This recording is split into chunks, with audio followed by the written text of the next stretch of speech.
Lawful disclaimer and notice of intent. This podcast and all related content are created, owned, operated, and sponsored exclusively by me, the sole author, speaker, and producer. Any other product, service, and/or entity, living or non-living, which may be discussed, displayed, and/or somehow given attention on this podcast is not and has never been an endorsement, advertisement, support, and/or any other kind of validation for its existence in any capacity, nor at all intended to at all facilitate its continued existence in any capacity. I mention things on what I consider to be an as-needed basis to fulfill what I consider adequate as evidence in my best attempt to prove the reality of who I am and what this podcast is attempting to achieve to clearly demonstrate what I consider to thoroughly substantiate my assertions. I act simultaneously in private and public capacities, and this podcast reflects my direct and autonomous expression. It is created and published from within Canada, but is intended for a global audience, including legal jurisdictions in the United States and all common law nations. All statements, views, and narratives presented are based solely on my personal experiences, perceptions, and understanding of the reality I am facing, including ongoing egregious defamation, targeted harassment, and credible threats to my safety and life. I do not and never have claimed that my views aren't extremely, if not completely, accurate interpretations of objective reality, particularly given the information I had access to at the time that I may have expressed them. I explicitly and permanently do not consent, have never consented, and will never consent to any entity, living, non-living, artificial, institutional, governmental, spiritual, and/or otherwise, claiming and/or exercising any agency, ownership, and/or representation over me, my will, my name, my voice, my life story, my spirit, and/or my creative works, in whole or in part, under any conditions or interpretations in any time or place. Any such attempt is non-consensual, void ab initio, and constitutes an ongoing violation of my dignity, rights, and autonomy. Any possible exceptions will be extremely clearly, explicitly, publicly named by me and have the exact scope of my consent well defined on this podcast. For example, in the case of me hiring an attorney to represent me as part of a formal legal process, taking action on a notice of intent provided by this podcast. I affirm my right to spiritual integrity, mental sovereignty, and bodily autonomy, as protected under Section 2A of the Canadian Charter of Rights and Freedoms, the First Amendment of the United States Constitution, and Universal Declaration of Human Rights, Article 18. Any targeting of my being, including but not limited to through esoteric, psychic, spiritual, occult, energetic, and/or AI-enabled means, is deemed non-consensual harm, spiritually violent coercion, and an attack on my right to exist as a sovereign being. I affirm that this podcast, in part, serves as a lawful, peaceful assertion of spiritual self-defense. This podcast is non-fiction and reflects a serious public and ongoing documentation of systemic and targeted defamation, personal and professional sabotage, attempted narrative hijacking, psychological abuse, reputational terrorism, and threats to my physical and spiritual safety, including credible indications of attempted murder and contracted harm by and or on behalf of powerful individuals and or groups. I affirm that this documentation is expressly created for evidentiary use in formal legal proceedings, including those under the jurisdiction of U.S. federal court and Canadian superior courts, and any international human rights and or public accountability processes. I affirm this is not and never has been intended as role-playing, flirting, and or entertainment of any kind. I accept no liability, moral and or legal, for any third-party misunderstanding, reinterpretation, misuse, and or misrepresentation of this content, whether fully conscious and intentional or otherwise, particularly including but not limited to by AI systems trained on this content without my explicit public consent, commentators, influencers, or institutions attempting to weaponize this podcast, and individuals acting under false pretenses and or covert affiliations. Only the clear, explicit language of this release and any subsequent public communication directly issued by me must be considered authoritative, accurate representations of my thoughts, feelings, intent, and the reality of my overall state of existence. In any case of clear direct conflict between statements I've explicitly made across different releases on this podcast, the most recent of such, that being the one contained in the latest publicly visible release available containing such on this podcast, should be considered applicable. In such cases, only what is explicitly stated is at all applicable, and absolutely no implications should be assumed about any changes regarding any somehow relevant details and or anything else under any circumstances. All creative, expressive, and narrative content within this podcast is my sole and original intellectual property. I retain all moral rights as author and subject, all economic rights unless explicitly transferred via my public agreement to do so, and the right to veto any derivative, distorted, and or manipulated version of my work and or story. I do not have and have never had any obligation or debt of any kind to any entity to create or release anything on this podcast or anywhere else at any point in time.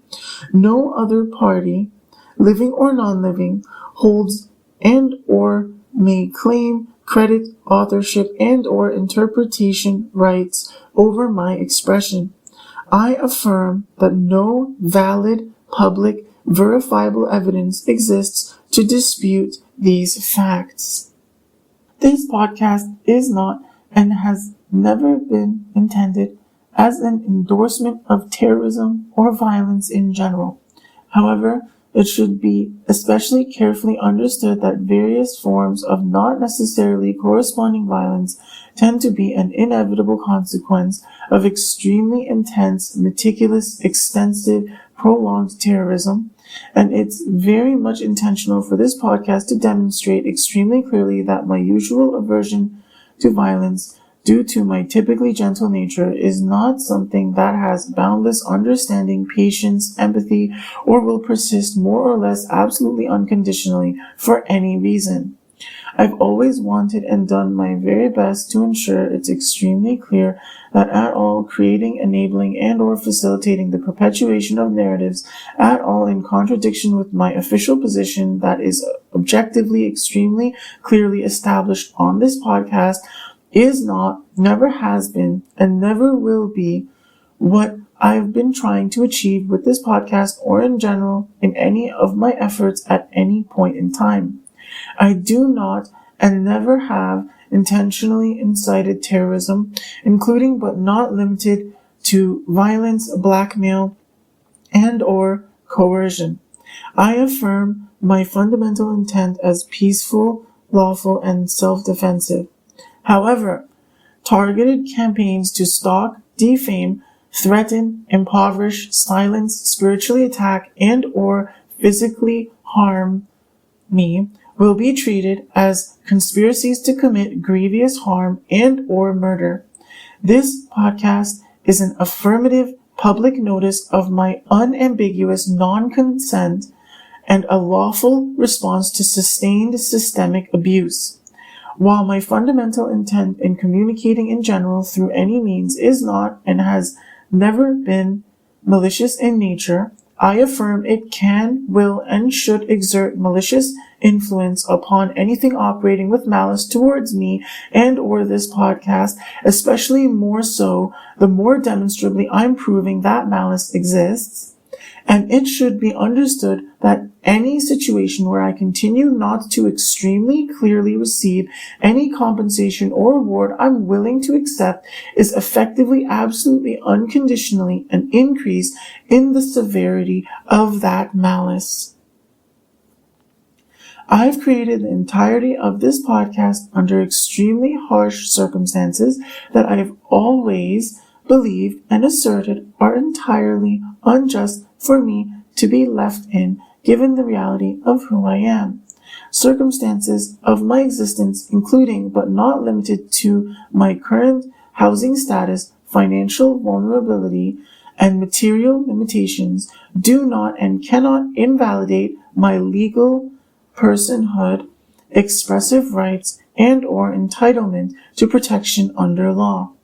I reject any attempt to diminish my credibility and or rights on the basis of poverty, social class, and or housing insecurity in accordance with Section 7 of the Canadian Charter, the Due Process Clause of the U.S. Constitution, and international law prohibiting discrimination on the basis of economic status.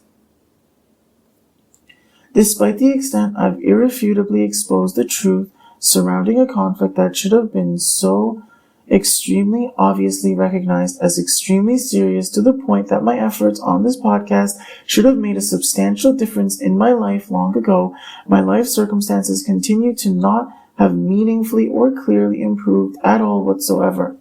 I still have not ever received any compensation or reward of any kind whatsoever for any of my efforts at all involving the conflict being addressed by this podcast, neither directly nor indirectly from any source. I am, always have been, and always will be absolutely unconditionally unwilling to ever at all accept any compensation or reward whatsoever, directly or indirectly, that at all compromises my integrity, whether directly or indirectly. I do not, never have, and never will consent to it being at all considered to be me and or any entity operating at all with my consent and or best interests regarding any communication somehow claiming and or implying that I somehow do ever have and or ever will unofficially support any kind of position at all contradictory with what I've said on this podcast. This disclaimer and notice of intent supersedes any and all contrary interpretations, explicitly including any and all unauthorized claims therein made against me. I reserve all legal, expressive, spiritual, moral, and intellectual rights without limitation. Any attempt to silence, reinterpret, discredit, and or co-opt this documentation must be treated as malicious bad faith conduct and may be cited in formal legal proceedings as evidence of further targeting. Due to it having become necessitated to begin all my releases with a disclaimer and notice of intent for quite some time now already. It seems that in and of itself has been egregiously misrepresented to attempt to derail all my efforts and frame me as generally unserious and essentially a massive fraud. Accordingly, I find it pertinent to explicitly describe how I specifically intend to pursue litigation in a legally sound manner.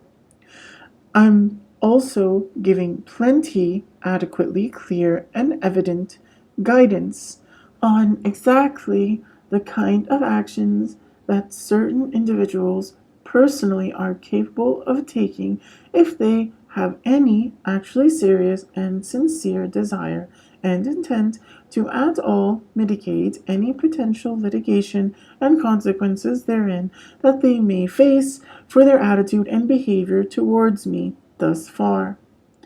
All the parties involved that I feel quite certain will ultimately face civil and or criminal litigation in Canada are Chloe Chan Kin, Mary Aslin, Dixon Aslin, Kristen Aslin, John Saudet, and Vivian Saudet.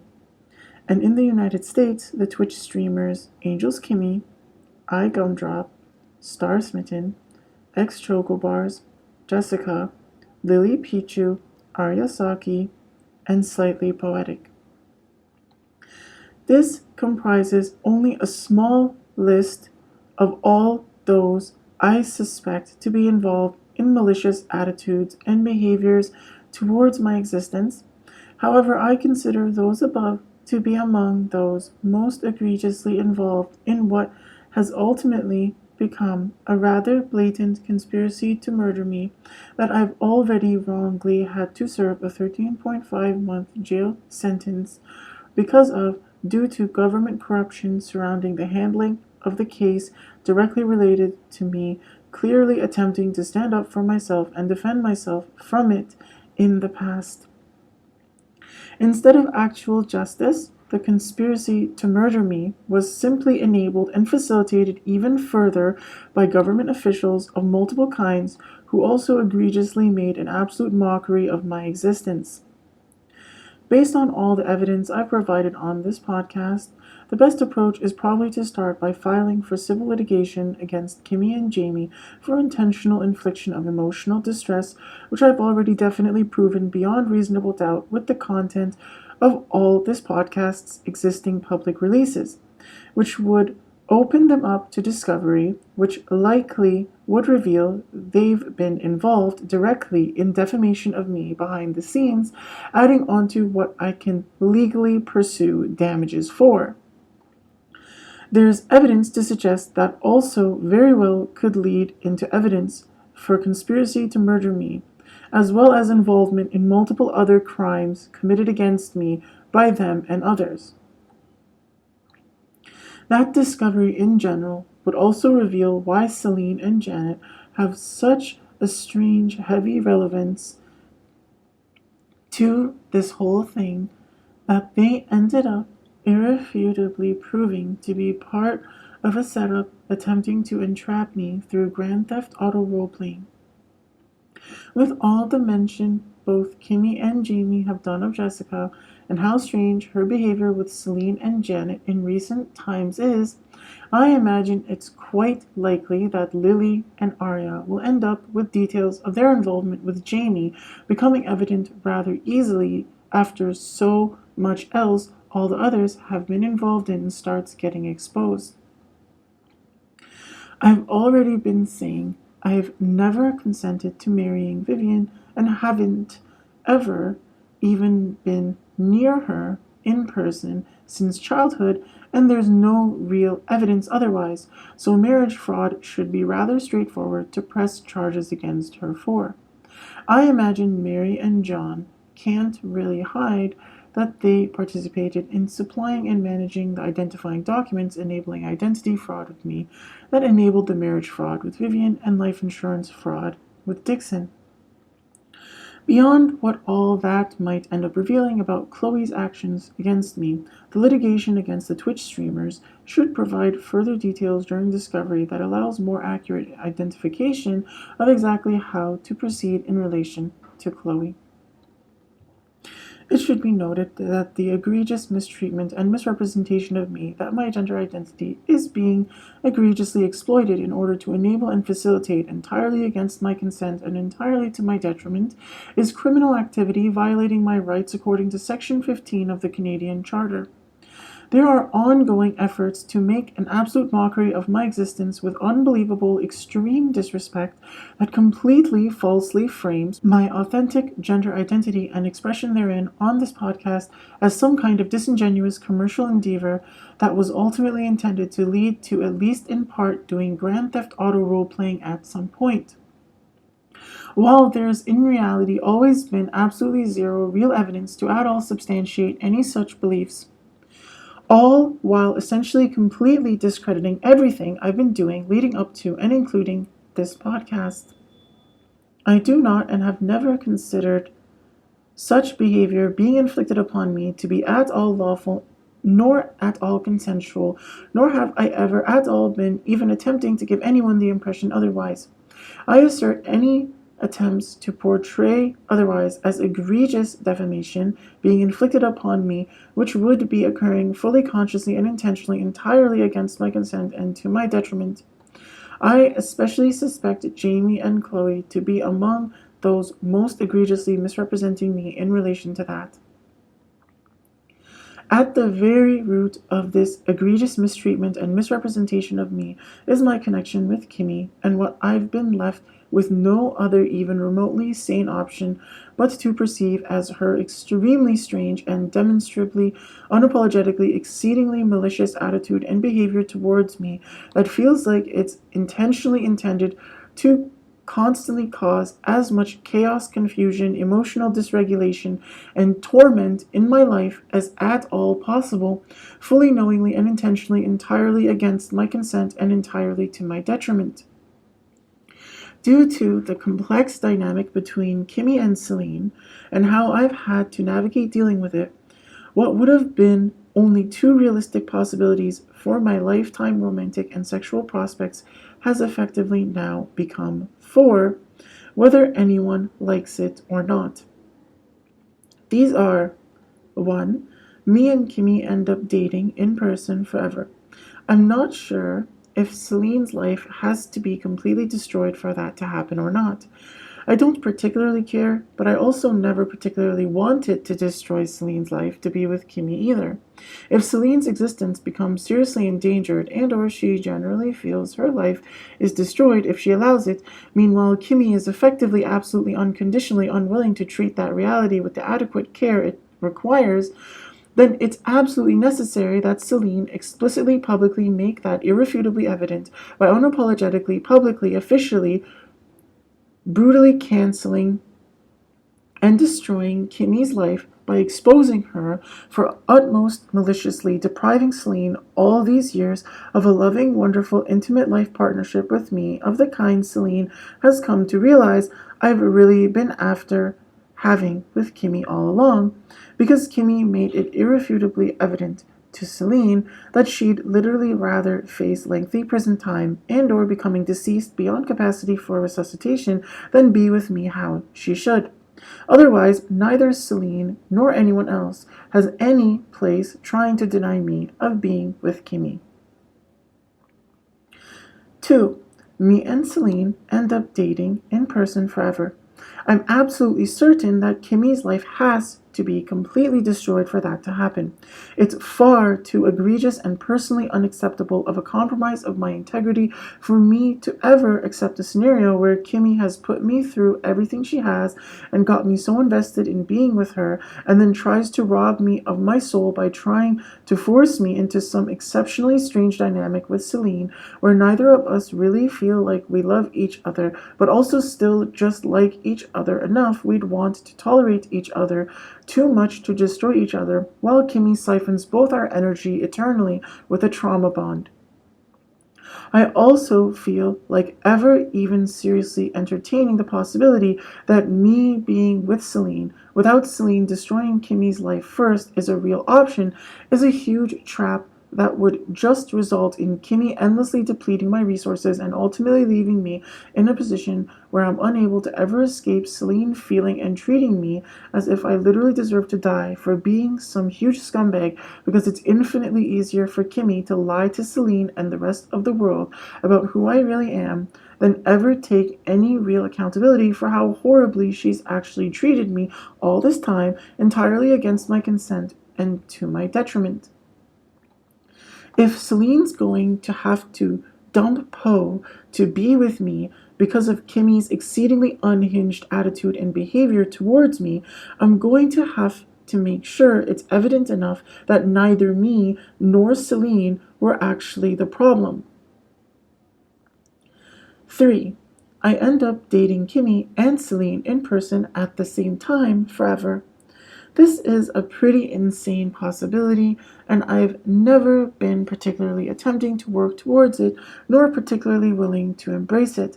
I'd only ever even consider tolerating it if it was seriously, absolutely necessary for me to have a healthy, intimate connection of the kind I wanted with Kimmy.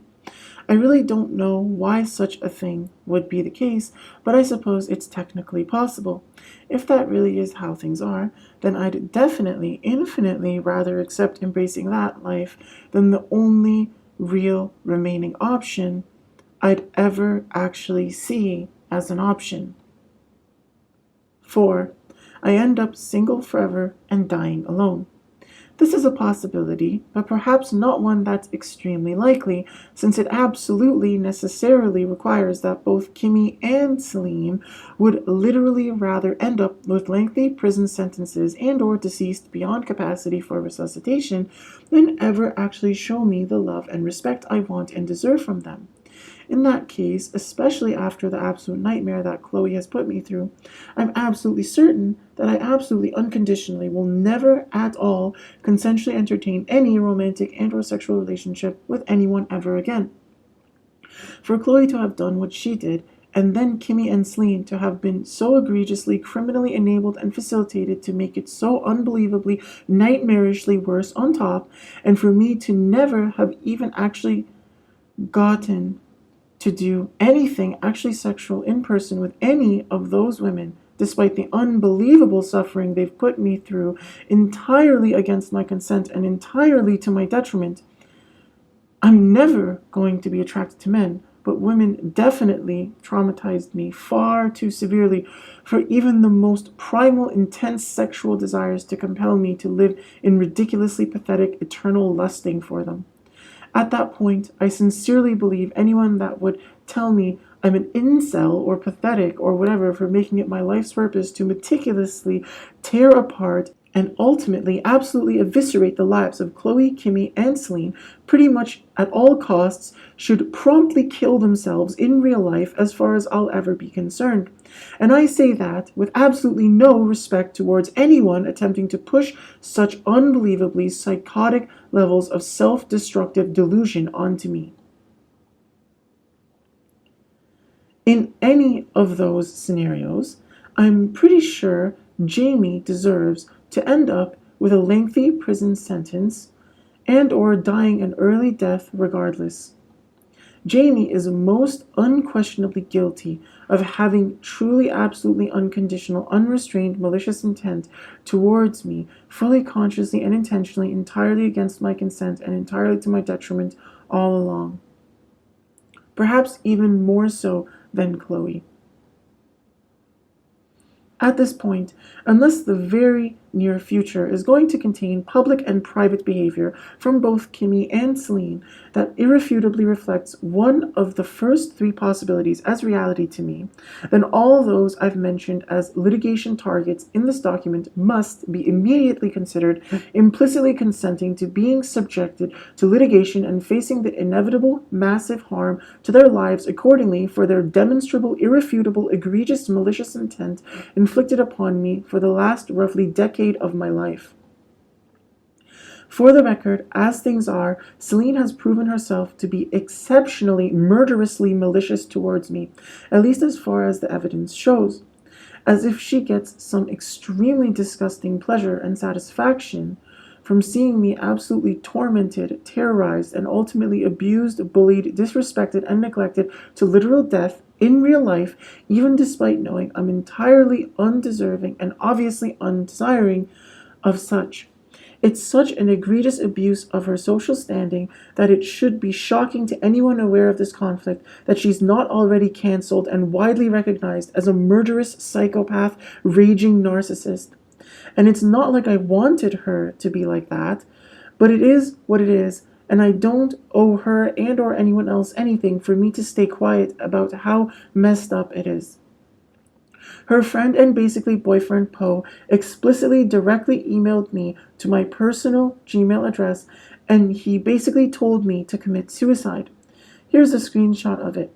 His old official contact Gmail account he now seems to use for more personal matters, the same one that's on my official mailing list that I send to from my brand's official contact email listed on my podcast's YouTube channel.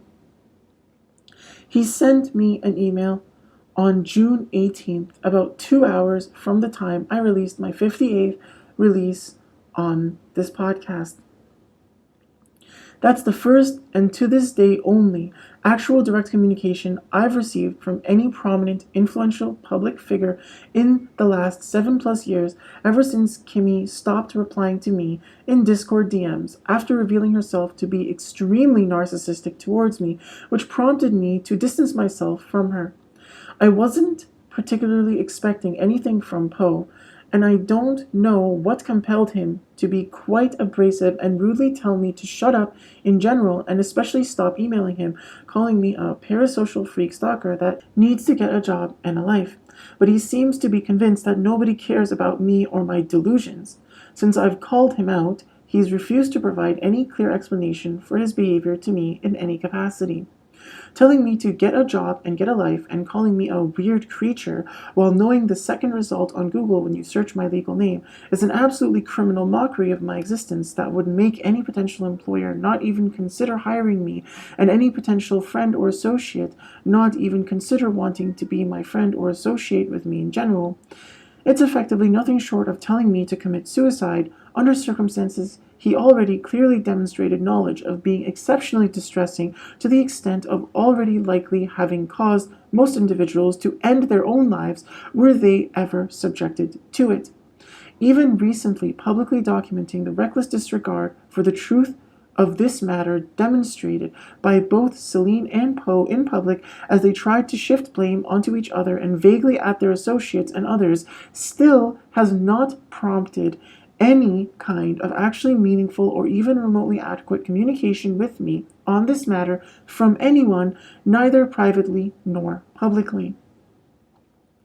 For the record, I have actually lost access to my personal Gmail inbox shortly after calling out Poe for emailing me that at it, having access to it blocked from me unless I supply Google with a mobile number under strange pretenses I consider unwarranted that claims suspicious activity on that account.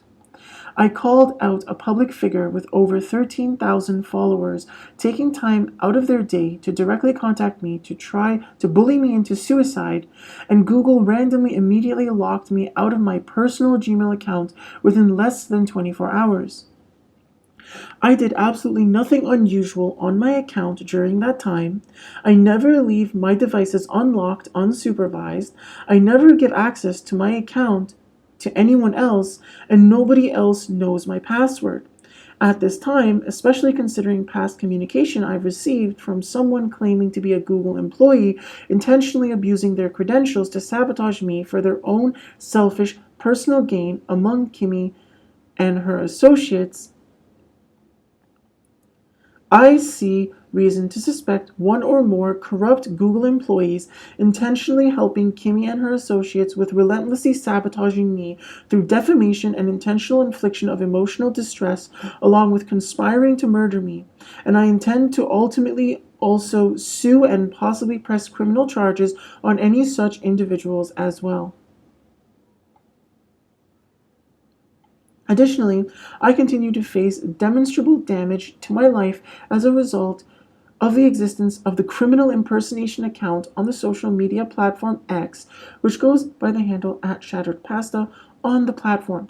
I do not and have never at all consented to any of the content posted on that account being posted, nor its existence in general, nor do I know who is responsible for its creation and or any of the activity engaged in on it.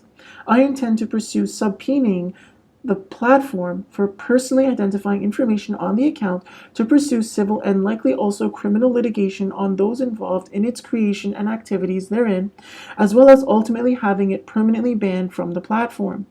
If the platform refuses to promptly fully cooperate once the proper filing has occurred, it must be considered knowingly participating and assisting in egregious defamation and intentional infliction of emotional distress towards me, with considerable evidence to substantiate involvement in a conspiracy to murder me and liable for litigation therein. I formally invite the content creator Legal Eagle, who I've now added to my mailing list, to contact me directly at my official contact email in relation to providing me with formal legal counsel on this matter. I also formally extend that invitation to his associates.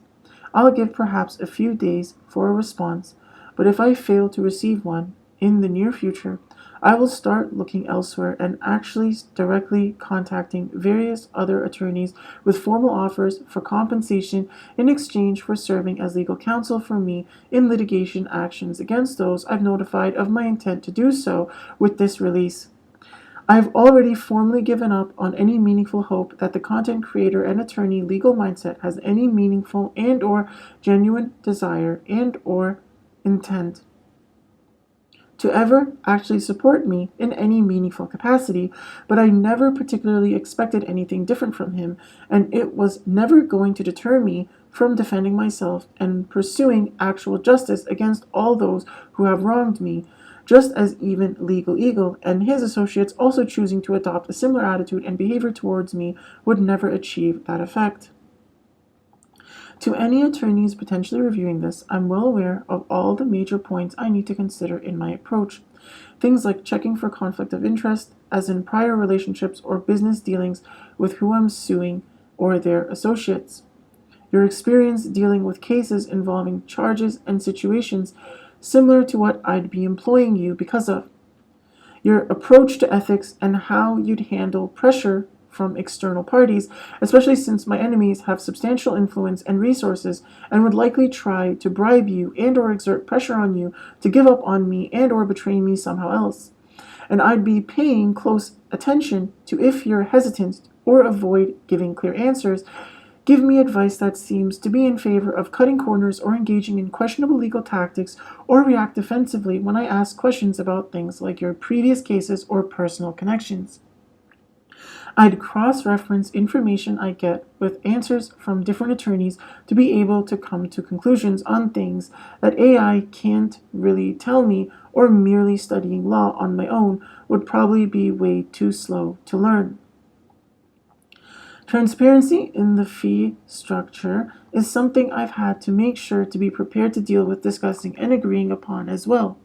More specifically, there are additional costs associated with taking formal legal action here that I'd need to make sure the attorney is also willing to cover initially, and we'd need to agree on exactly how and when that would be deducted from winnings.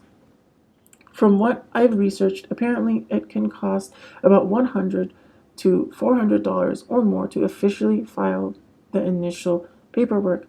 Then it takes about $50 to $150 more just to serve the paperwork formally to the defendants by someone called a professional process server. It can cost more if experts need to be brought in to testify on certain things and whatnot as the case would progress, but overall it seems to me like the only really mandatory cost I'd need the attorney to cover for me would likely be a few $100s at most. Given how much they stand to gain and the circumstances that put me in such a spot, I can't even afford that. Being only further evidence of everything I've been saying being true, I imagine it wouldn't be terribly difficult to find an attorney that'd be willing.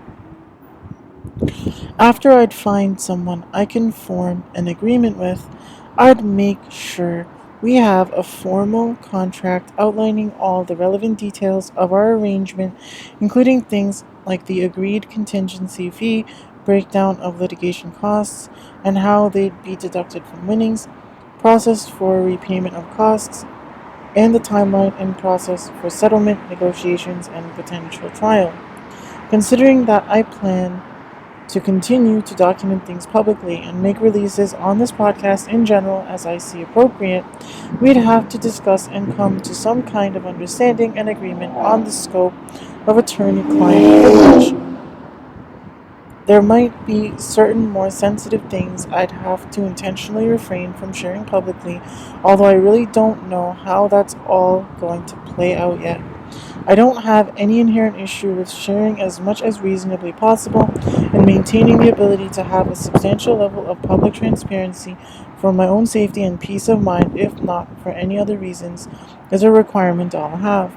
But again, I doubt it'll be terribly difficult to find an attorney that I can talk it through with to reach an agreement on something we'd both be satisfied with in relation to that.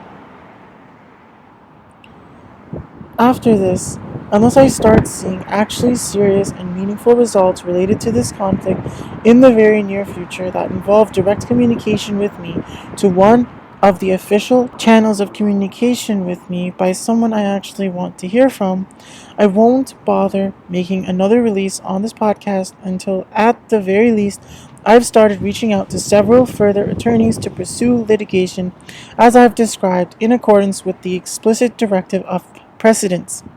For the record, I do not want nor necessarily expect myself to be the only one actually taking meaningful actions in relation to this matter that I can personally perceive as a result of this release.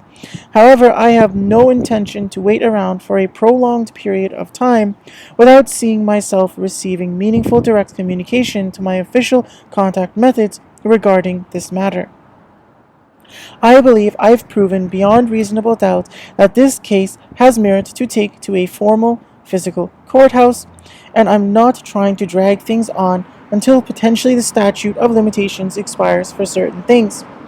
That being said, I've made a bunch of tweets recently addressing a bunch of spiritual attacks I've been facing, and perhaps I'll comment further on that stuff in the future.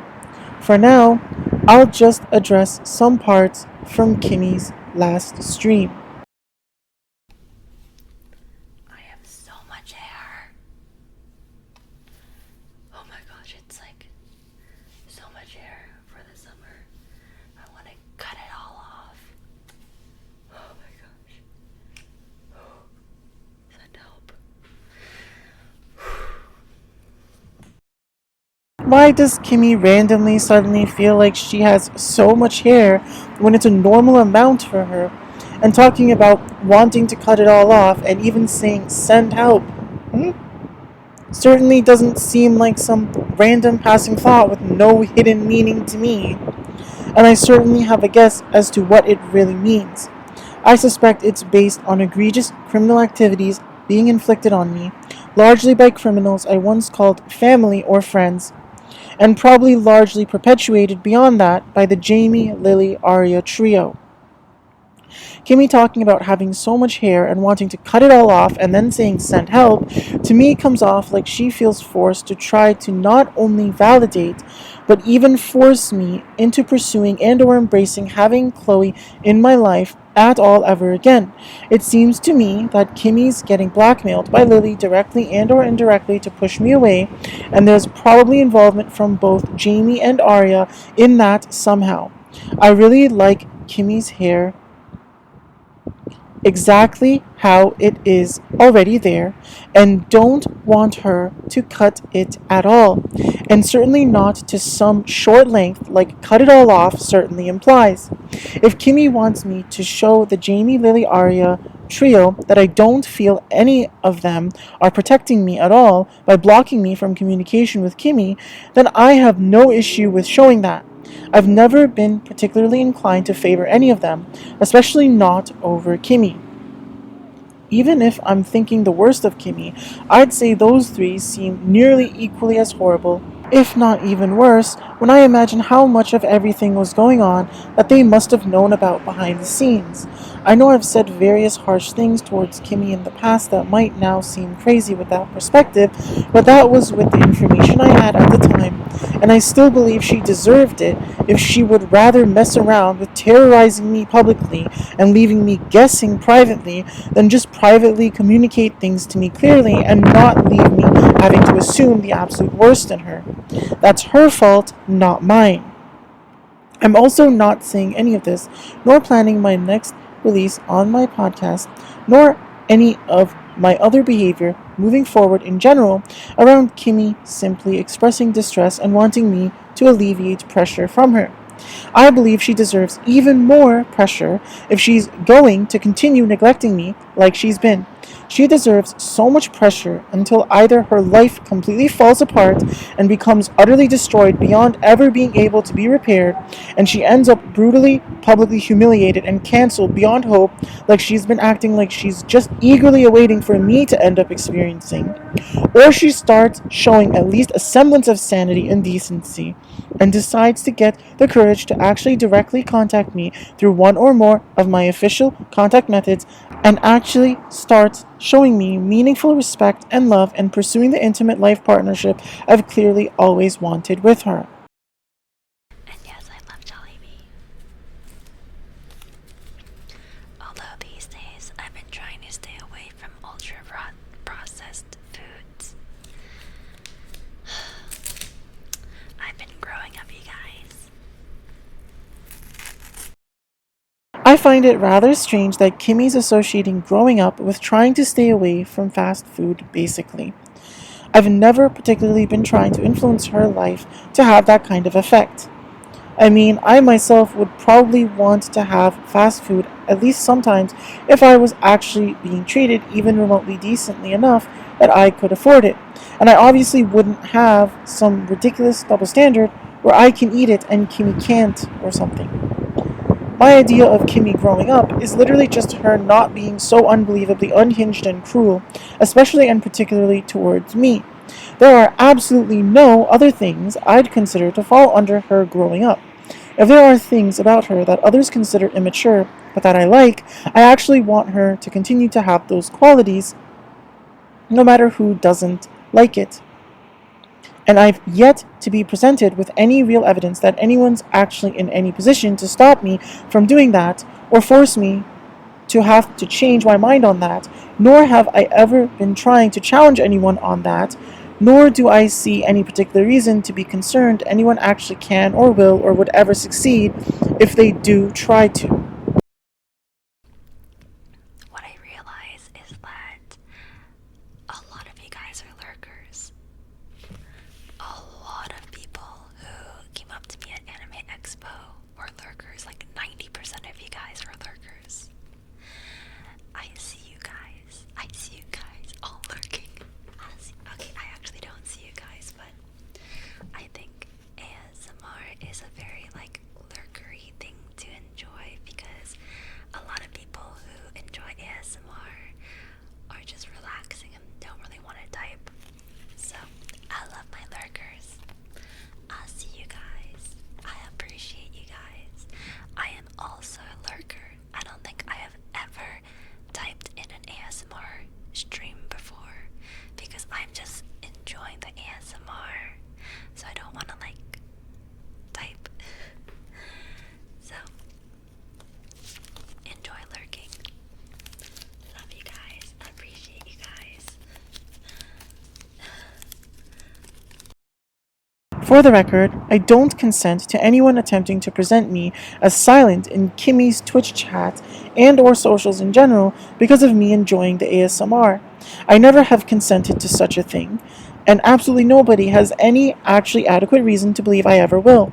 At least, certainly, with how things have been with Kimmy's only increasingly unapologetically cruel, disrespectful, neglectful attitude and behavior towards me. And if she doesn't see it like that, then maybe she'll understand why I've called her a narcissist so many times as her life's falling apart while she's actually facing civil and criminal litigation for her attitude and behavior towards me all these years, because absolutely none of her behavior actually demonstrates any respect, love, or even basic human decency towards me in reality at this point. I currently consider Kimmy among my most serious enemies, and that's absolutely unconditionally never changing without her privately and publicly issuing a formal apology to me explicitly for, at the very least, an exceedingly poor standard of communication with me that she must recognize is exceedingly conducive of enabling and facilitating malicious intent from others towards me, affecting me solely because of her when it otherwise wouldn't matter in my life much, if at all. Along with actually seriously pursuing the intimate life partnership she must know I've always wanted with her.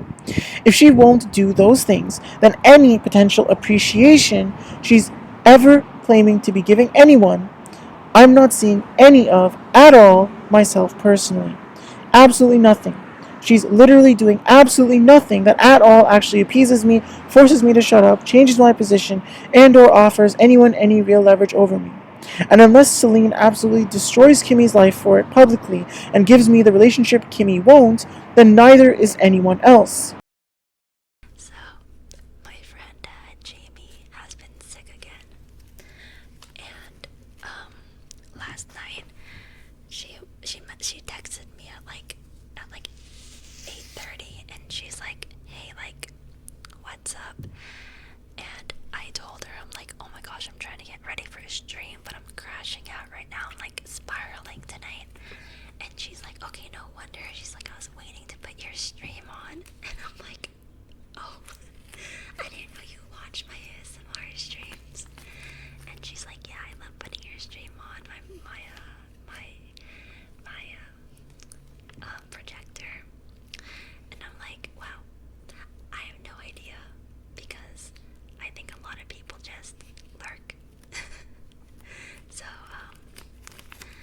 anyway, I love that I can be like people's comfort, especially like, in times of need. So that makes me happy.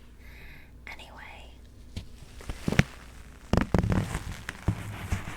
what was I saying? Oh yeah, so I wanted to stream yesterday, but I was crashing out. I was spiraling. I don't know. It's been a while since I did ASMR, and on top of that, I was like really tired from just like doing so many things the past 2 weeks, and I was just, yeah. So I'm like, you know what? I'm just going to chillax and stream tomorrow. So here we are. What's that? Jamie's suddenly sick again, and Kimmy wanted to stream but was crashing out spiraling within a few hours after my last release on this podcast and ended up being unable to stream. Is she going to say that's just a coincidence? Kimmy's clearly paying attention to what I'm doing and clearly refusing to directly communicate with me properly at all. Why? Again, there certainly doesn't appear to be any actually at all dignified reason for it whatsoever. At least, certainly not one that shows any semblance of actual decency towards me on her end. Just weird, vague, passive aggressive jabs she keeps throwing at me, along with attempts to coerce me into silence and generally discredit me, while unapologetically teaming up against me to attempt to achieve that with her friends. What type of podcast do you listen to? True crime? No. I am not a true crime girly. I cannot listen to true crime. Like, since I've been streaming on Twitch since the beginning of days, I've had many people harass me and stalk me and threaten me. So I don't need to watch a documentary about that. I lived it. So I cannot do true crime. It's okay. I don't mean to like trauma dump on you guys, but I definitely am better protected these days against people like that. I have great access to the police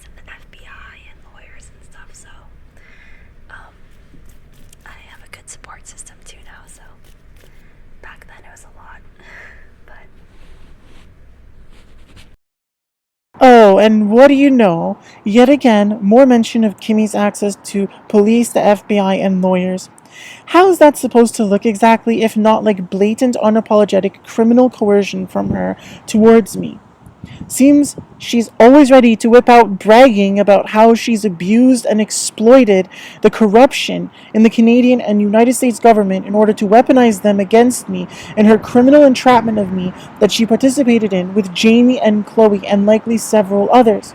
Her closer ties to law enforcement and related agencies only further qualifies her as at the very least an agent operating on their behalf, incriminating herself even more blatantly for entrapment in every single instance she's attempted to bait me into any kind of criminal activity to any meaningful extent. And the evidence for her doing that literally only increases daily at this point. Again, I reaffirm that I'm not intimidated by Kimmy's disgustingly deviously coercive attempt to silence me by essentially flaunting that I should be even more concerned for my safety and life the more I stand up for myself against her and all those that have harmed and ultimately conspired to murder me. If she's talking about other people, people who have actually stalked her, I've never been trying to defend and or empower such individuals. I've never been trying to empower anyone to stalk anyone. That was sort of intended as implied, with how I've been saying I don't support terrorism and stuff. But I've also never been trying to help Kimmy harm others by exploiting them like she did to me, and then trying to silence them by acting like there's some insane, unhinged predator if they ever call her out for being a scumbag to them. That also applies to anyone else doing behavior like that as well. Oh yes, cozy podcasts.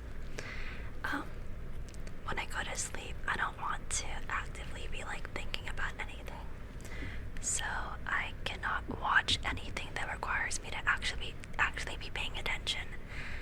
So that's why I'll rewatch old things a lot or do ASMR.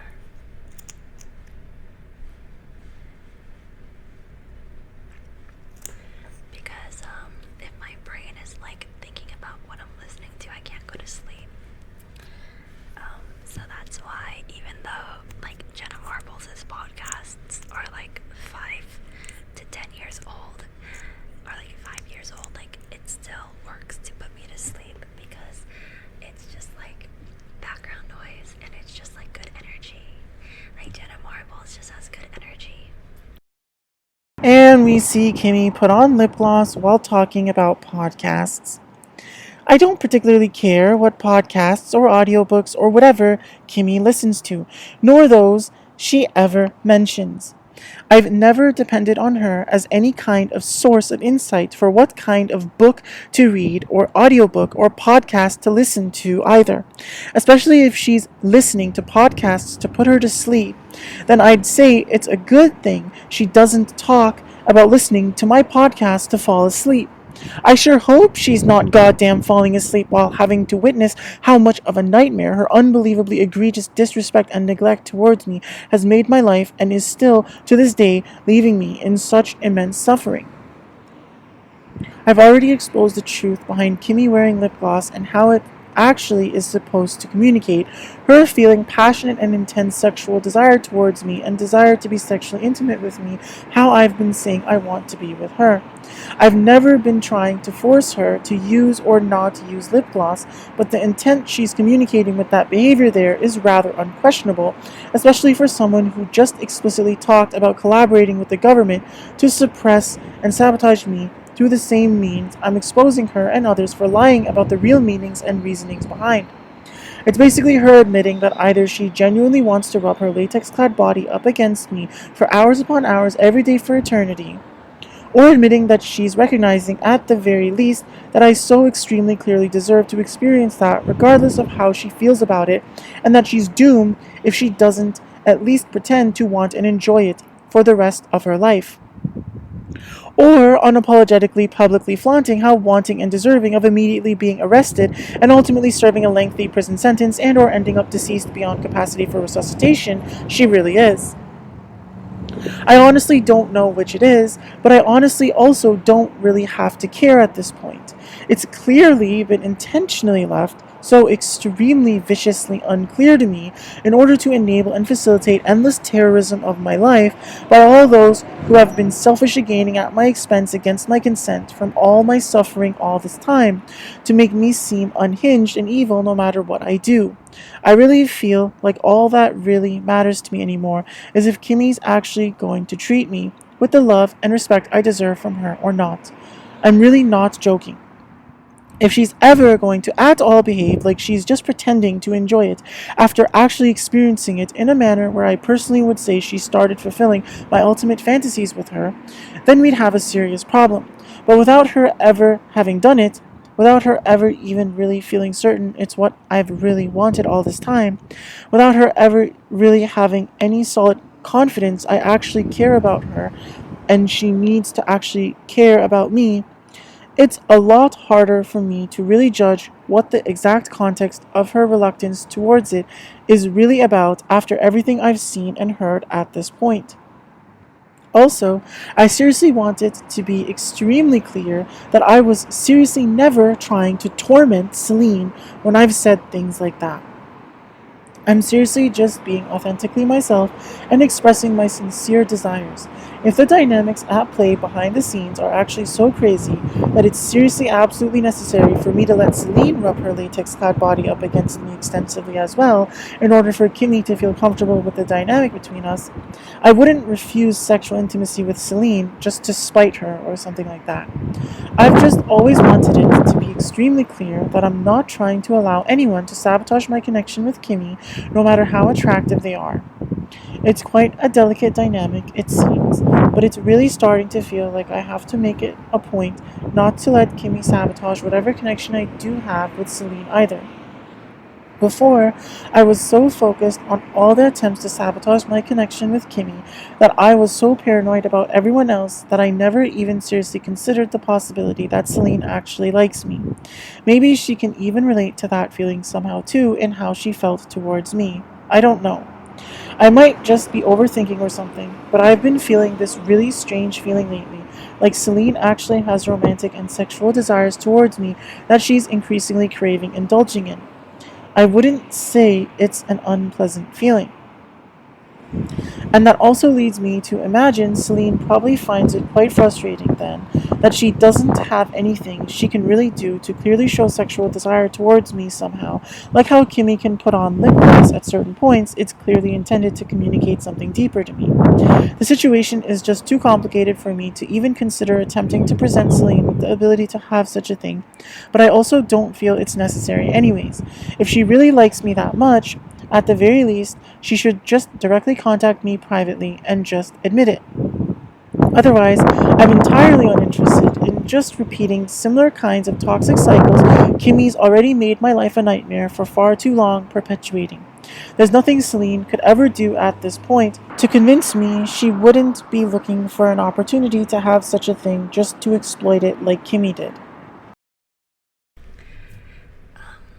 And then, other than that, I will put on ASMR, or I'll put on like some lo-fi music, like some Pokemon music. Pokemon lo-fi is like my favorite to relax to. I go through phases. Sometimes throughout the day, I'll put on Pokemon music and I'll pretend that I'm a Pokemon trainer going through my life. Because we are all the main characters of our own lives. Yet again, Kimmy does this increasingly odd thing, talking about pretending she's a Pokemon trainer. Pokemon definitely has got to be some kind of substantial part of the reason why I'm being suppressed and sabotaged so egregiously.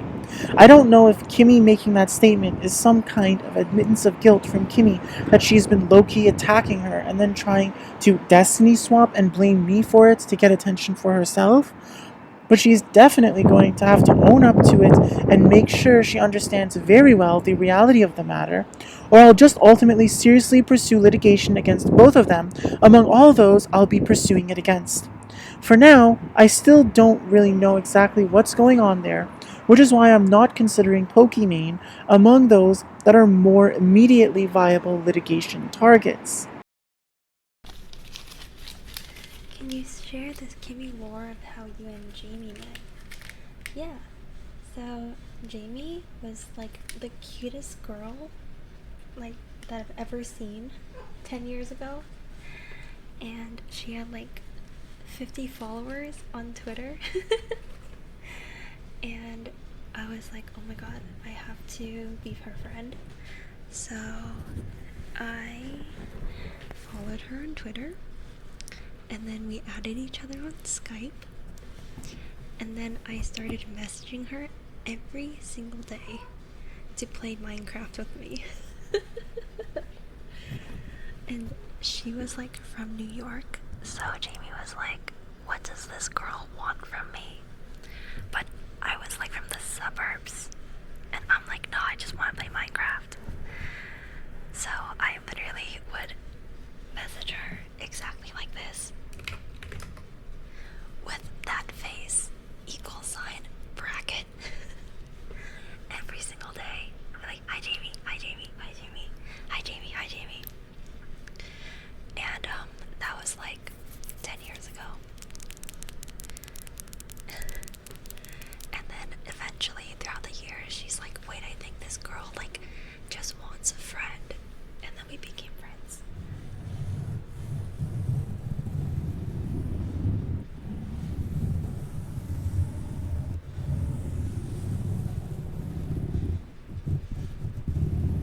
And the rest was history.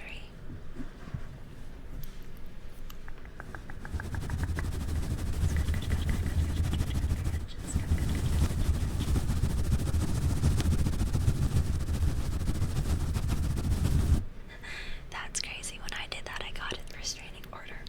Okay, you have to. Okay, if you do that, you have to like have a good sense of what kind of people would want to also be your friend. Like, if I message a random person, then of course they would be like getting a restraining order from me. But like, you know, I knew Jamie was like kind of like we had mutuals, and I feel like we could be friends. Like,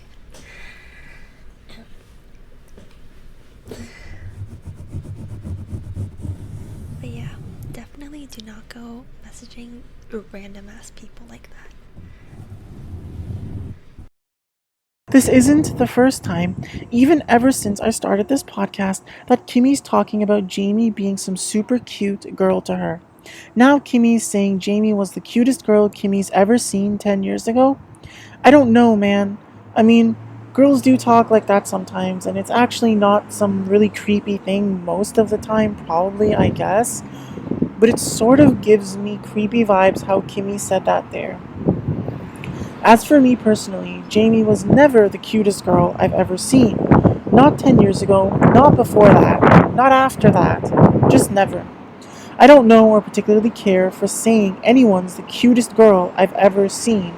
If we're talking about cute in some weird thing with some hidden perverted meaning like Kimmy very well likely was there. If we're talking about actually just the most physically attractive girl I've ever seen or can even fathom, it's been Kimmy ever since I met Kimmy. And I'm extremely confident that I'll forever only continue to see Celine as at the very least the second most physically attractive girl I've ever seen or can even fathom, even if I were to ever meet Celine in person. I've really never been trying to hate on Jamie, but I've gotta say it like it is on this for sure, because otherwise there's way too much lying I'm seeing being thrown around about me that just absolutely ravages my entire existence entirely against my consent. I don't particularly enjoy comparing the attractiveness of women, but I'm also not going to cower away from it, especially not in a connection as important to me as the one I have with Kimmy. I'm coming to realize my connection with Celine is actually a lot more important than I previously thought as a result, which I guess I'm okay with. It's not like I ever had any reason to hate Celine inherently. I seriously would have wanted Celine as badly as I want Kimmy if Kimmy didn't exist, so really, Celine's just going to put more pressure on Kimmy the more Kimmy misbehaves if things are going to be how they've been.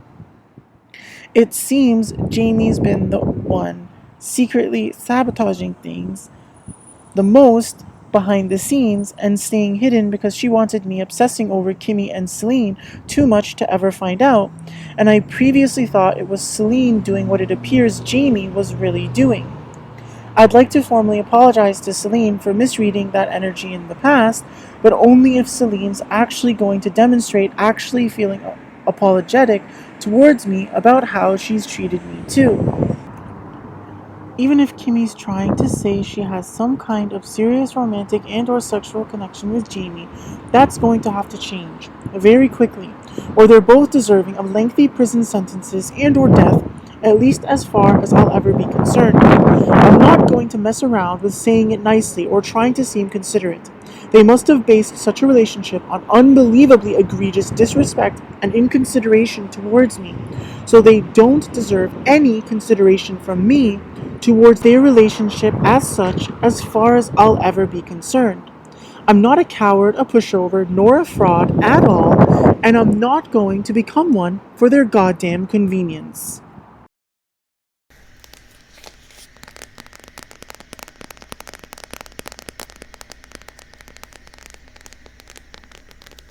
Let's do some tapping with my imprisoned Labubu.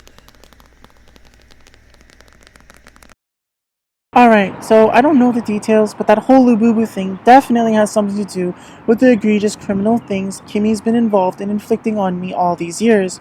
I obviously don't know for sure what exactly they're supposed to represent or why exactly, but honestly, I don't really care.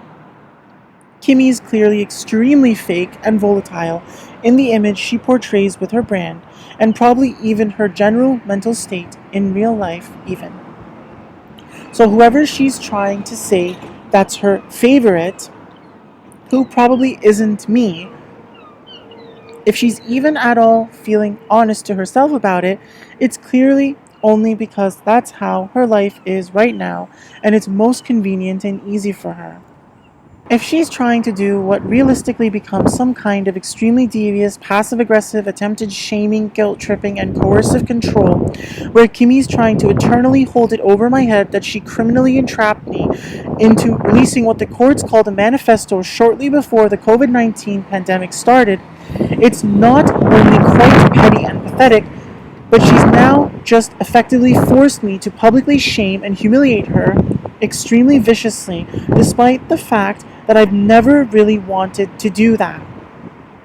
I'm not sorry at all for what I said in that document. I don't take it back at all, and I only even more confidently believe Kimmy fully deserved to hear all the harsh and scary things I said in it, and that's never changing. Was I doing it out of some secret, insane, dark, perverted fetish to do those things even if Kimmy was actually good to me? No, of course not. That wouldn't even actually make sense if you actually think about it. Would I prefer things ended up as dark as I predicted they would in it, as opposed to Kimmy actually being a decent person?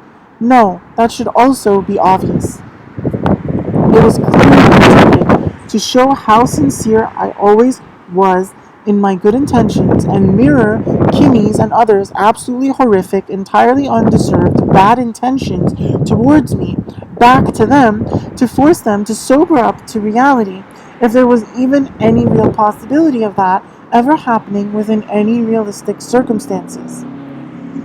Was there anything actually in that document that should suggest otherwise to anyone actually sane, decent, and being honest and unbiased in their interpretation of it?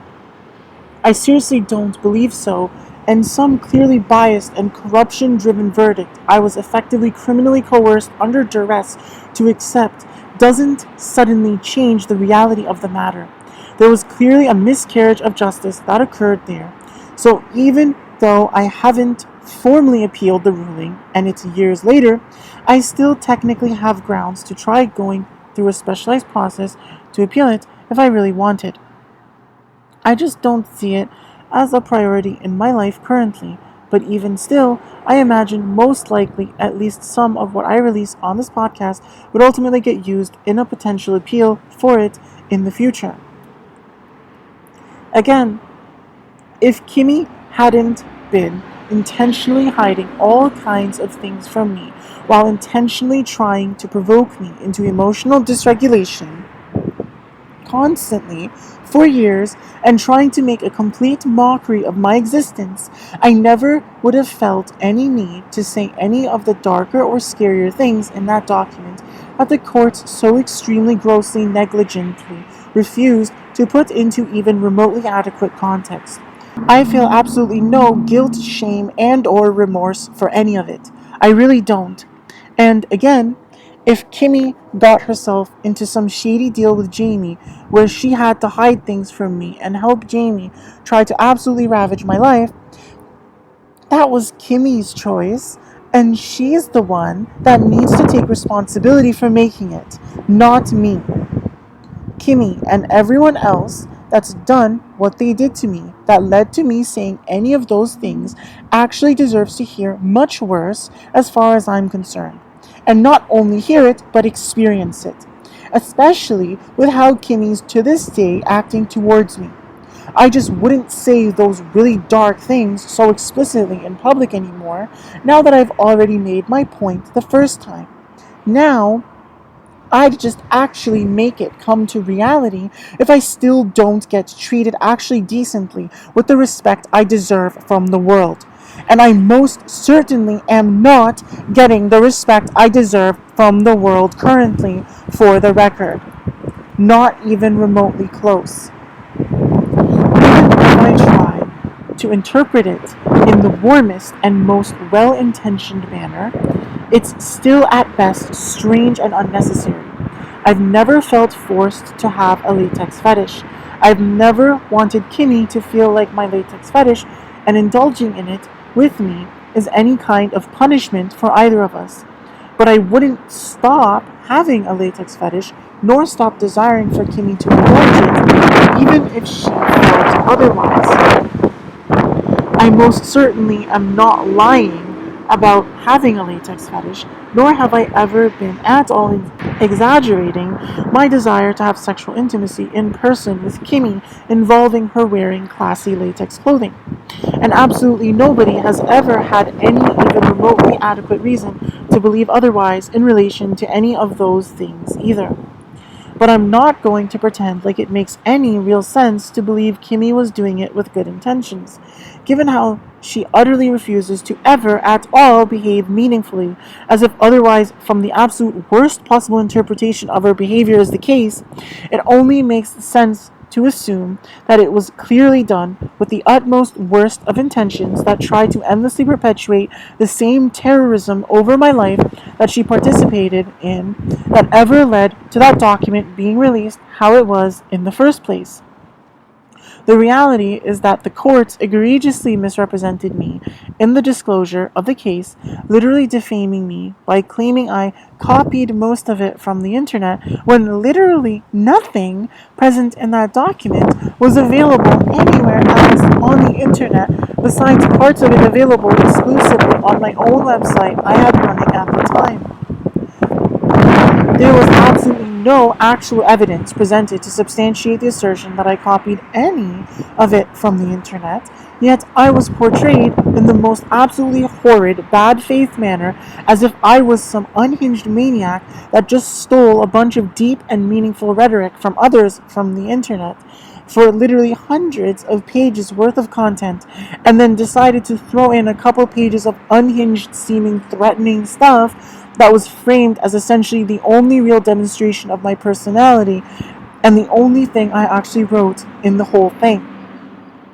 The only evidence they took was some clearly bad faith and even lie-ridden police statement from Chloe, who was among the main perpetrators defaming me and intentionally inflicting emotional distress on me by proxy of the public figures or influencers on the internet who have intentionally indulged in her abuse towards me so egregiously that it's literally reached the point I'm going to have to sue and press criminal charges against them.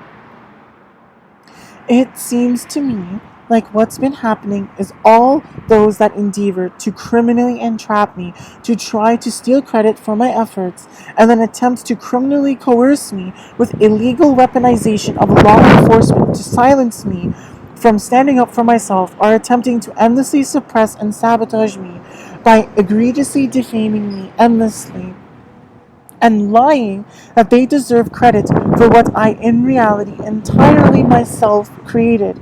And they're acting like the real reason I'm upset is because I can't somehow steal credit for the work they're claiming I tried to steal from them, which in reality they've always been trying to steal from me. There's absolutely no real evidence that anyone besides me is at all responsible for writing any part of any version of that document the court called a manifesto. Nor is there any real evidence that anyone deserves any credit for anything else I've ever claimed I've written myself either. To this day, not even one person has ever even attempted to communicate to me any actual evidence that I'm lying about that, yet everyone treats me like it should simply be understood as a given that I'm a complete fraud. Basically, all the deep, meaningful, insightful stuff in that document were things I'd already released on my website, or things I wrote largely simply in efforts to try to make the world a better place with zero relation to Kimmy, her associates, and or anyone from my past. I've never attributed any of them as deserving of any credit for any of it. The portions that were autobiographical, obviously Kimmy and others I've had in my life were mentioned, and their behavior towards me contributed to me ultimately writing the truth of my experiences with them. But it's not like I was ever trying to praise any of them as if they did some wonderful thing for me. It was more like trying to show I have no skeletons in my closet, as the expression goes.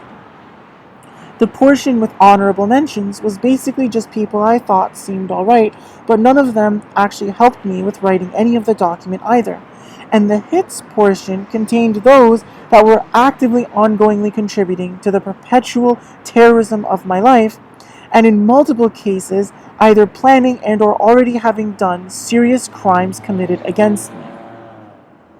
Instead of court officials taking into appropriate consideration any of this context, instead of law enforcement doing anything even approaching actually adequate and reasonable levels of detective work into the matter, I was immediately just treated like some absolutely unhinged maniac and jailed for a few scary, threatening-sounding sentences that never even once talked about shooting, stabbing, and or bombing anyone. Even how I described harm that would occur to individuals was intentionally nuanced, such that one might be able to argue it was something of fiction, at least certainly if you refuse to acknowledge the existence and potency of quantum energy arts.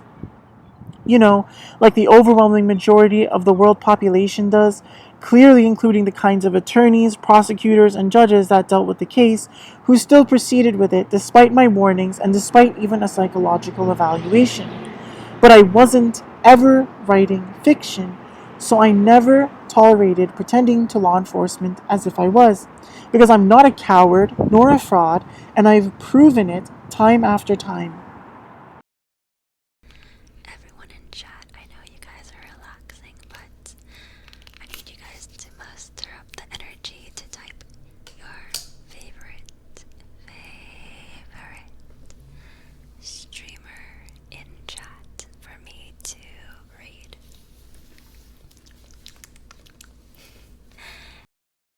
So it seems perhaps another long-standing lie Kimmy's been trying to exploit me endlessly through is that somehow my lack of desire and or willingness to talk in her Twitch chat and or socials in general is because I'm so appeased by the ASMR she makes that I don't want to and or have no place speaking up publicly really towards her. Egregious lies. Absolute, total, complete lies.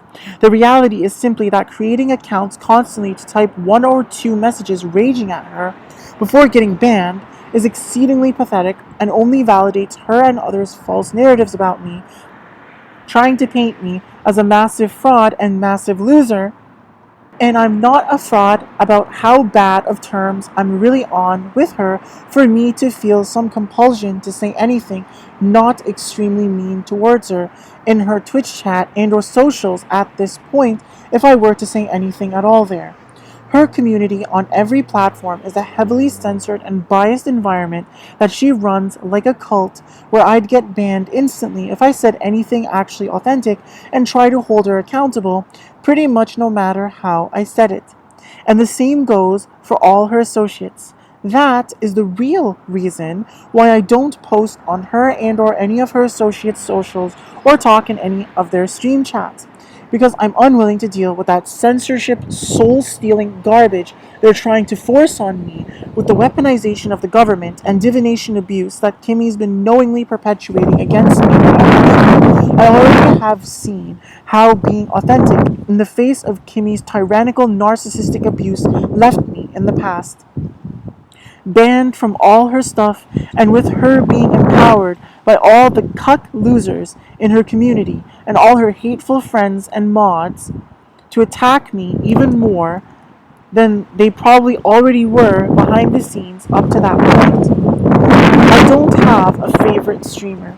There are only streamers I ever pay any real attention to, and those I don't. And those I do are a very small selection I feel no need to explicitly list. Obviously, Kimmy is the one I by far pay the most attention to, or at least certainly the one I care the most about in general. But I wouldn't say she's my favorite, or anyone's my favorite, when I basically only ever pay attention to any of them because I suspect them of trying to conspire against me to sabotage and destroy my life for their own selfish gain, knowingly entirely against my consent. Kimmy's definitely the most physically attractive streamer to me, and the one I'd most like to have an intimate life partnership with, but I don't know if I'd say that means she's my favorite streamer, when that might be taken to mean a bunch of implied things I don't want to ever imply about my connection with Kimmy.